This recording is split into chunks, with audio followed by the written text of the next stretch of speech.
మన money notes ఉంటాయి కదా, అందులో ఒక్కొక్క నోట్కి ఒక్కొక్క ప్లేస్ పిక్ ఉంటుంది. సో అలా ఎవ్రీ నోట్స్ పై ఉండే ప్లేసెస్లో ఇంపార్టెన్స్ కోసం తెలుసుకుందాం.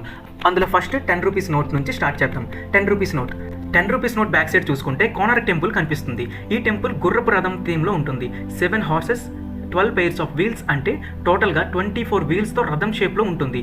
ఇందులో 7 హార్సెస్ వీక్లో 7 డేస్ని, 12 pairs ఆఫ్ వీల్స్ 12 మంత్స్ని, 24 వీల్స్ 24 అవర్స్ని రిప్రజెంట్ చేస్తుంది. అండ్ ఈ 24 వీల్స్లో ఒక 2 వీల్స్తో మనం టైంని ఫైండ్ చేయొచ్చు. వీల్ యాక్సిల్ సెంటర్లో ఏదైనా ఆబ్జెక్ట్ పెట్టి దాని షాడో బట్టి ఎగ్జాక్ట్ టైం చెప్పొచ్చు. యాక్చువల్లీ ఈ వీల్లో టైం క్యాలిక్యులేట్ చేయడానికి మనం యాంటీ క్లాక్ డైరెక్షన్లో చూడాలి. ఈ వీల్లో అబ్జర్వ్ చేస్తే 8 వైడ్గా ఉండే స్పోక్స్, ఆ వైడ్ స్పోక్స్ మధ్యలో ఉండే డిస్టెన్స్ 3 అవర్స్తో ఈక్వల్. అండ్ 8 థిన్గా ఉండే స్పోక్స్ ఉంటాయి. ఒక wide spoke and thin spoke ఉండే మధ్యలో డిస్టెన్స్ 1.5 అవర్స్తో ఈక్వల్. వైడ్ స్పోక్కి అండ్ దాని పక్కనే ఉండే థిన్ స్పోక్ మధ్యలో 30 బీట్స్ ఉంటాయి. ఒక బీట్ 3 మినిట్స్ని రిప్రజెంట్ చేస్తాయి. ఇవి బేస్ చేసి యాక్యురేట్